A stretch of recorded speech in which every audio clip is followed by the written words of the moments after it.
If you're new to AskReddit cheating drama, make sure to subscribe and like the video. It only takes a few seconds, but it really motivates us to create more crazy cheating stories. Now let's get into the story. It always started with the silence, not the kind that soothes, not the kind that comes after a long day and wraps itself around you like a warm blanket. No, this silence was cold, heavy, the kind that presses against your chest and whispers, "You don't belong here anymore."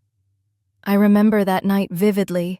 The kitchen clock was ticking too loudly, and the rain had been falling for hours, tapping against the windows like it was trying to get in. Ethan was still at the office. He'd texted hours ago. "Working late. Don't wait up." He didn't need to say it. I never did anymore.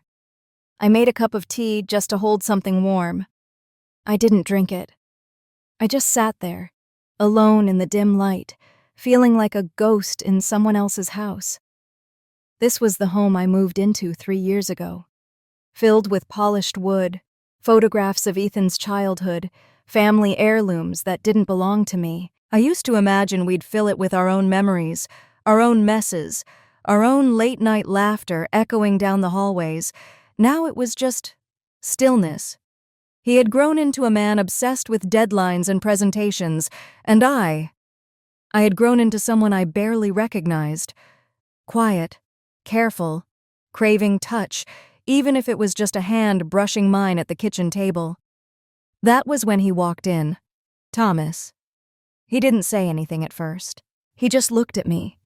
That same calm, thoughtful look he always gave me, like he noticed things Ethan never did. The way my hands trembled slightly when I was tired. The way I sat with my shoulders hunched, trying to make myself smaller. He poured himself a glass of water, and for a moment I thought he'd leave. But he stayed. And so did I. And that was the beginning of everything I never meant to do. We didn't speak much that night, just a few words about the weather, the late hour, the kind of meaningless chatter that masks something deeper underneath. But even in the silence between us, something shifted, something cracked open. Thomas had always been kind to me, not in the overly generous, performative way some men are, but in the quiet, consistent way that makes you feel seen. He remembered how I took my coffee. He noticed when I wore my hair differently. He asked how my patients were doing at the hospital, and when I told him, he actually listened. Ethan used to listen too.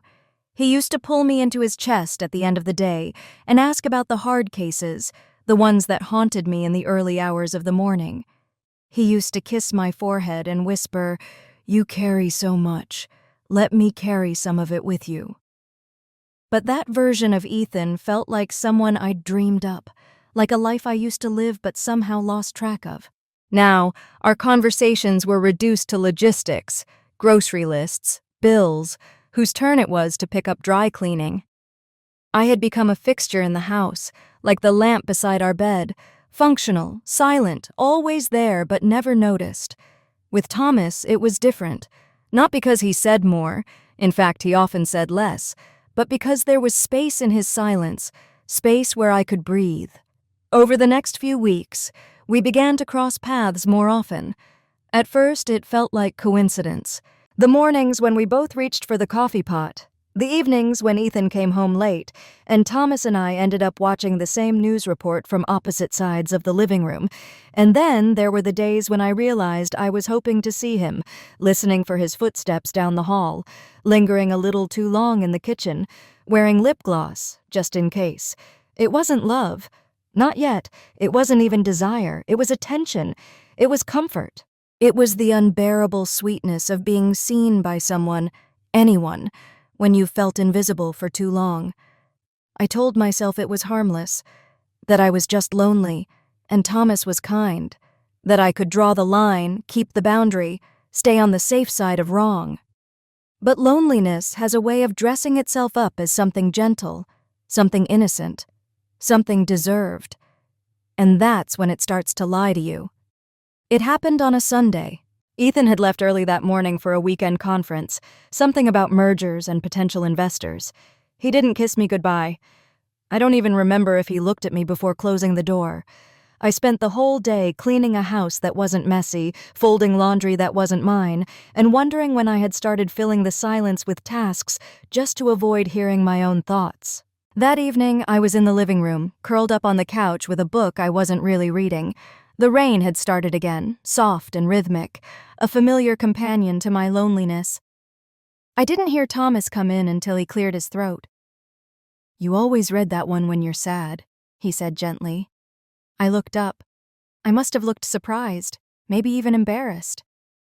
"I didn't think anyone noticed." "I notice," he said. "I always notice you." Something in my chest cracked. He sat down in the armchair across from me. Not too close, not yet. We talked. About nothing. About everything. He asked me how I really was, not the polite version, the real version. And for once, I didn't lie. I told him the truth. I told him I felt forgotten. I told him I missed being touched, not even sexually, just held. I told him I felt like I was fading. He didn't say anything at first, just leaned forward slowly, resting his elbows on his knees. Then he reached out and placed his hand over mine. It was such a simple gesture, so human, so necessary. But when I looked at his hand, large and warm and unfamiliar, resting on mine, I felt my body react before my mind could. I didn't pull away. We stayed like that for what felt like hours, motionless, breathless. The air between us had changed, thickened. I could feel the hum of something neither of us was ready to name. "I'm sorry," I whispered. "I don't know what this is." He shook his head. "You don't need to apologize." But I did. Not because of what we'd done, not yet, but because I already knew what was coming. I knew I had crossed something inside myself. A line, a promise, a version of me I thought was stronger, and I knew I wouldn't stop it. I wish I could say it happened all at once, that there was a single moment when I gave in, when I crossed the line so clearly that it could never be uncrossed. But the truth is, it was slower than that, softer, almost tender in how it unfolded. The next morning, I told myself it was nothing, that a hand resting over mine didn't mean anything, that I'd imagined the electricity between us, that it was grief or confusion or simple human closeness, not desire, not betrayal. But then it happened again. And again. A glance that lingered too long, a touch that hovered before it landed, conversations that went just a little too deep, too late at night, too full of things I should never have said to someone who wasn't my husband.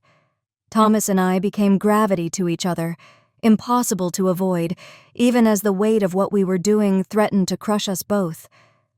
The first time he kissed me, it was raining again. Of course it was. The house was empty, the air was damp and warm, and I was shaking when he stepped closer. He didn't ask. He didn't need to. I tilted my face up to meet his, and when his lips touched mine, the shame didn't come. Not yet. What came first was relief, like I had been holding my breath for years and had finally exhaled. That night, I didn't sleep in my bed. I laid beside him in the guest room, my body still trembling, not from fear, but from the quiet devastation of feeling wanted, of being looked at like I was a woman, not just a wife, not just a caregiver, not just someone filling space. Afterward, I cried. He held me. I told him we had to stop. He nodded, kissed my forehead, and neither of us moved. But we didn't stop. We became good at hiding. Quiet footsteps, doors left just slightly ajar, invented errands, whispered goodnights that meant something entirely different when no one else was listening. Every stolen moment fed the hunger. Every act of secrecy made the truth harder to return to. Ethan never noticed. Or maybe he did. Maybe deep down, he'd stopped looking for me long before I ever looked back at someone else. I hated myself. In pieces, in waves, in mornings where I couldn't look in the mirror. But then night would fall again, and I would find myself craving the lie, craving the arms that made me forget, even for a little while, that I had become someone I never meant to be. I was drowning, and for a time, I mistook it for flying. Guilt is not loud. It's quiet, almost polite at first. It whispers to you in the mornings, just as you open your eyes, before the day has even begun. It stands behind you as you brush your teeth, staring at your reflection like a stranger. It climbs into bed with you at night, wraps around your body where your husband should be, and asks, "How long do you think you can keep this up?" At first, I thought I could manage it. Compartmentalize. Claire, the nurse. Claire, the wife. Claire, the secret. But I was starting to bleed into myself. I forgot which version of me was real. Every time Ethan kissed my cheek or asked me about my day, I flinched. Not visibly, but enough for something inside me to tighten. His eyes lingered longer than usual. His sentences trailed off more often. One night he looked at me and asked, "Are you okay?" And I lied. So easily. Too easily. "Yes, just tired." Thomas noticed it too. The trembling. The way I avoided meeting his gaze at breakfast. The way my hands shook slightly as I poured coffee. One morning he reached out to touch my wrist, a small, familiar gesture, and I pulled back like I'd touched fire. "We should stop," I said. "We should have stopped a long time ago." He didn't argue, but he didn't agree either. That same day, Helena came home early from a weekend trip. I hadn't realized. I came downstairs after my shower, barefoot, in one of Thomas's shirts. She was standing in the hallway. Helena had always been poised, serene. The kind of woman who never raised her voice because she never needed to. Her silence was more dangerous than any scream. Her eyes locked on mine, then drifted to the shirt, then back again. She didn't say a word. And somehow, that was worse. After that day, everything cracked. She didn't confront me, not directly. But I could feel it. The shift in her tone when she spoke. The subtle barbs hidden in polite conversation. The way she watched me, always with that unreadable calm, like she was studying a patient on the verge of collapse. The walls of the house felt thinner, the air heavier. I jumped at every knock, every phone call. I stopped sleeping. My dreams turned into mirrors. And Thomas, he began to change too. Quieter, more distant. There were times he couldn't even look at me, as if now that someone knew we were both made of glass, and the light shining through us was too honest, too unforgiving. We had built something out of shadows, and now the light was coming in. It happened faster than I expected. Or maybe it had been happening for a while, quietly unfolding behind doors I didn't realize were open. Maybe Helena had known long before that morning. Maybe women like her always know, not through proof, but through instinct. Through the way silence hangs differently in a house when it's hiding something. It was a Tuesday. Ethan had taken the day off, something he never did. Said he wanted a slow morning, coffee at home, maybe even breakfast together. He smiled when he said it, but his smile didn't reach his eyes. My stomach turned. I made pancakes. My hands shook the entire time. Helena sat at the kitchen island, watching me like she was waiting for a confession to rise with the batter. Thomas wasn't there.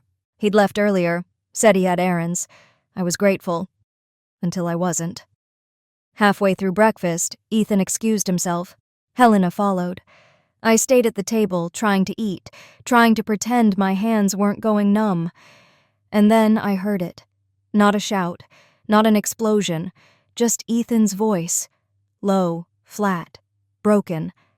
Is this true? I don't even remember walking to the hallway. I just remember standing there. Helena's face was calm, almost gentle. Ethan's was something else entirely. It wasn't anger. It wasn't even betrayal. It was disbelief, like someone had told him gravity wasn't real anymore. He was holding something. A letter, maybe. A photograph? I still don't know. Maybe she had followed us once. Maybe she had found messages. Or maybe... Thomas told her himself. I opened my mouth to speak, but nothing came. My throat felt full of sand. My eyes burned. Ethan looked at me like I wasn't real. You slept with my father. It wasn't a question. It was a sentence, A blade. I wanted to fall to my knees, to beg, to explain. But there is no explanation for what we did. There is no version of this story where I don't become the villain. So I didn't say anything, and Ethan walked away. Helena didn't. She stood there for a long moment, then stepped closer. She touched my shoulder. Not kindly, not cruelly, just firmly, like closing a door. "I hope you find whatever it is you thought you were missing," she said. Then she turned and left me standing there, alone. He didn't come home that night. Ethan. I sat on the edge of our bed, the bed we used to share, now a crime scene of silence and memory, and waited. For what, I don't know. Maybe for him to return. Maybe for him to scream. Maybe for him to tell me it wasn't real. That he could still love me somehow, in spite of it all. But the door never opened. Thomas didn't come back either. Helena packed her things the next morning. She didn't slam a single drawer.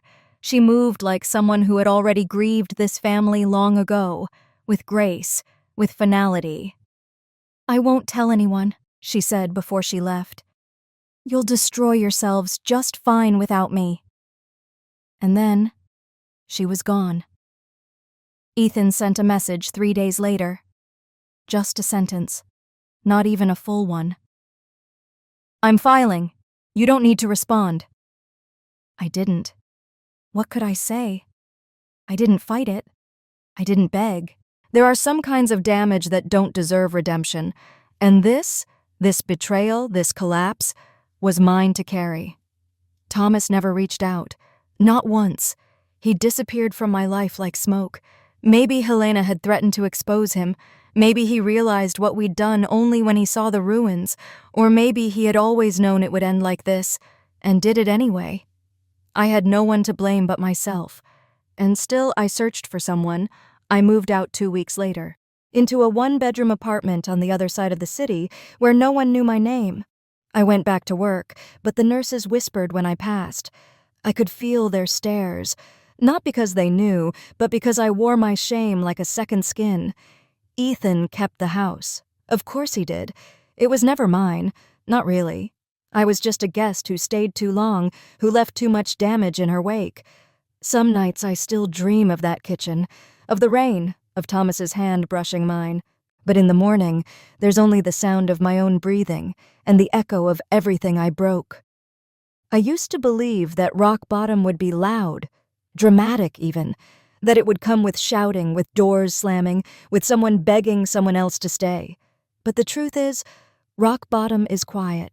It's brushing your teeth in the dark because you can't bear to see your reflection. It's setting one plate, one fork, one glass, and never needing to change that. It's hearing a song in the supermarket and realizing you used to dance to it in your kitchen, barefoot, with someone who no longer speaks your name. I go to work.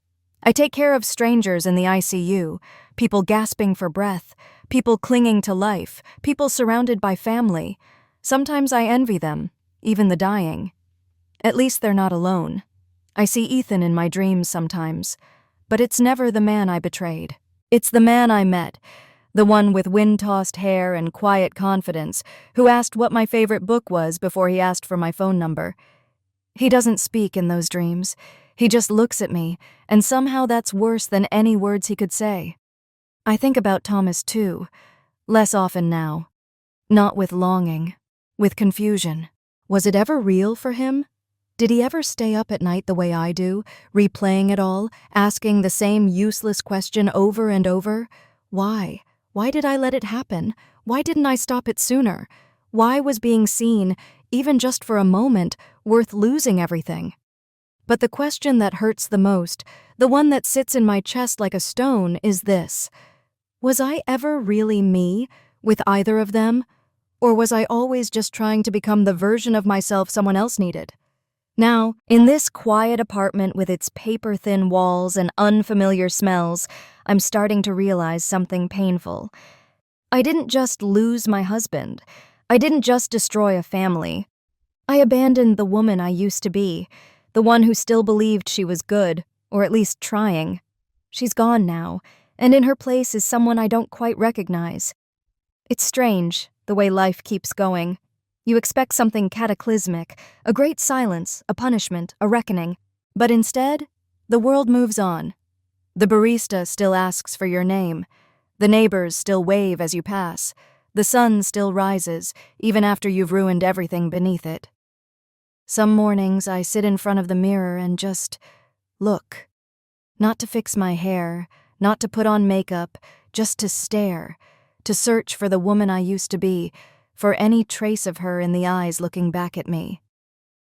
But she's gone. What's left is someone thinner, not in body, but in spirit. A woman who carries the weight of choices no one sees. A woman who loved the wrong man while being loved the wrong way. A woman who tore a life apart for something that could never survive daylight. People like to talk about finding themselves. I didn't find anything. I lost. Piece by piece. First, my marriage, then my home, then the version of me who still believed in forgiveness, in softness, in being good. Now, I live in fragments, moments stitched together by silence, smiles I fake for colleagues, small kindnesses to strangers that I hope will count for something someday, but I know they don't erase what I did, and I don't want them to, because part of truly living with what you've done is refusing to run from it. So this story, this confession, these words I whisper into the void, they're not an apology. They're a mirror, held up to the woman I became, to the one I can never unbecome. And if anyone ever asks why my marriage ended or what really happened in that house, I won't lie. I'll say, I was seen, and I mistook it for love.